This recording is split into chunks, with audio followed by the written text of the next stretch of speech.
রূপপুর গ্রামে শেফালি তার মেয়েকে নিয়ে থাকতো।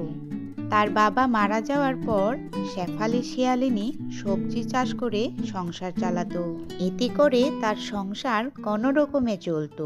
মা, আমি একটু মিনার বাড়িতে খেলতে যাই। ঘরে একা একা বসে থাকতে ভালো লাগে না। আর আমার তো কোনো খেলনাও নেই যে আমি একা একা খেলবো। মিনা আর দীপুর অনেক খেলনা আছে। ওদের খেলনা দিয়ে আমার খেলতে খুব ভালো লাগে মা। আমি একটু যাই না মা? আচ্ছা ঠিক আছে, যেতে চাচ্ছিস যা, কিন্তু মিনাদের বাসায় গিয়ে কোনো দুষ্টামো করিস না।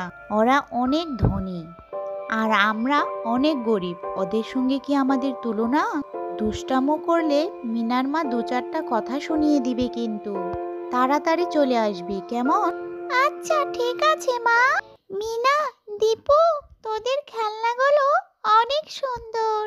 এত সুন্দর খেলনা তোদের কে কিনে দেয় রে?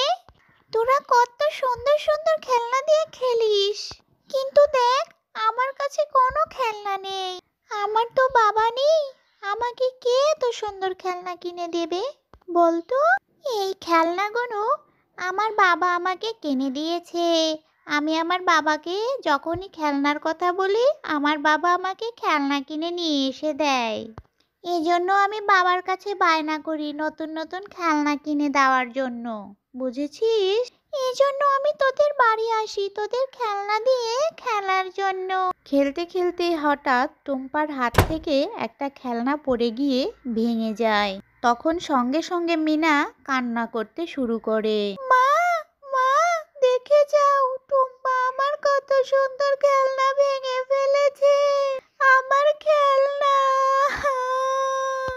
তখনই সেখানে মিনা ও দীপুর মা চলে আসে। সে বলে, কি হয়েছে রে মিনা, এভাবে কাঁদছিস কেন? কি হয়েছে বলতো? ওই ছোট লোকের মেয়েটা এখানে কি করছে? হ্যাঁ, তোদের বলেছি না ওই মেয়েটার সাথে খেলতে না?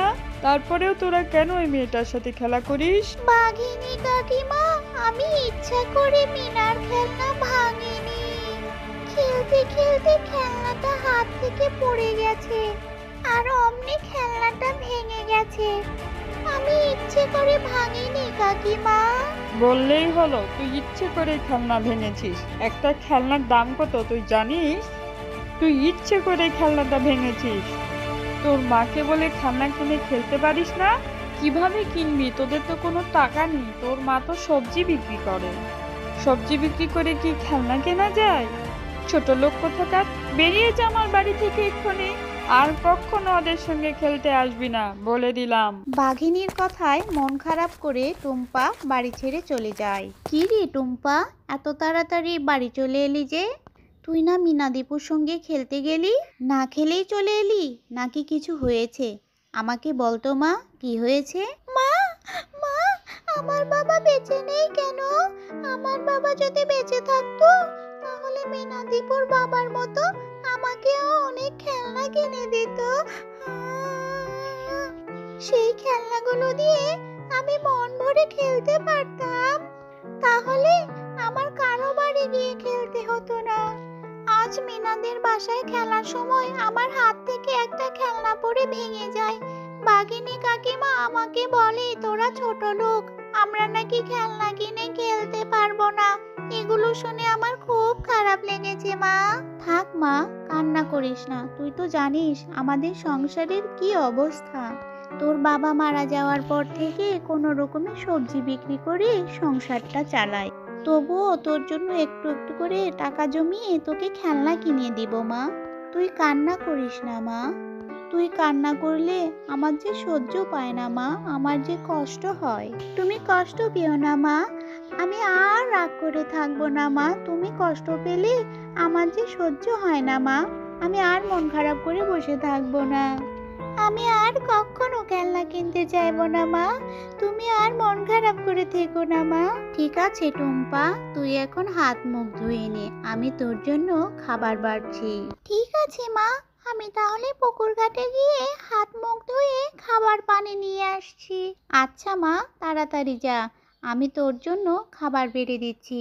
এরপর মিনা কলসি নিয়ে পুকুর ঘাটে চলে যায় আর হঠাৎ সেখানে একটা টুনি পাখিকে অসুস্থ অবস্থায় পড়ে থাকতে দেখে।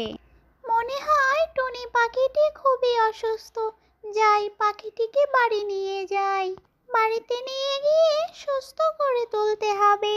টুম্পা টুনি পাখিটিকে বাড়িতে নিয়ে আসে, আর সেই টুনি পাখি হঠাৎ করে একটা নিশিভূতে পরিণত হয়ে যায়। টুম্পা, তুমি অনেক ভালো। আমি তোমার মনঃশক্তির পরীক্ষা নিচ্ছিলাম। আমি দেখছিলাম তুমি সবার বিপদে এগিয়ে আসো কিনা।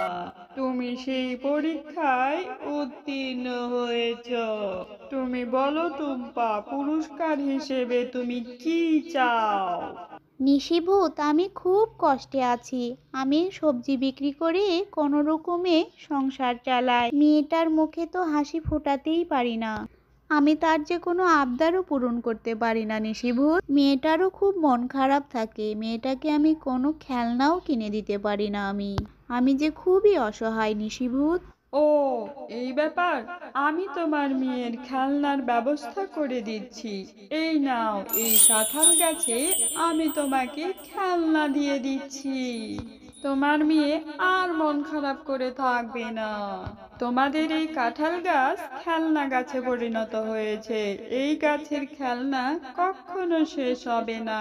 শেফালি, তুমি এখান থেকে যত খুশি খেলনা তুমি তোমার মেয়েকে উপহার দিতে পারবে। এখন আমি আসি। নিশিভূত, তোমাকে অনেক ধন্যবাদ।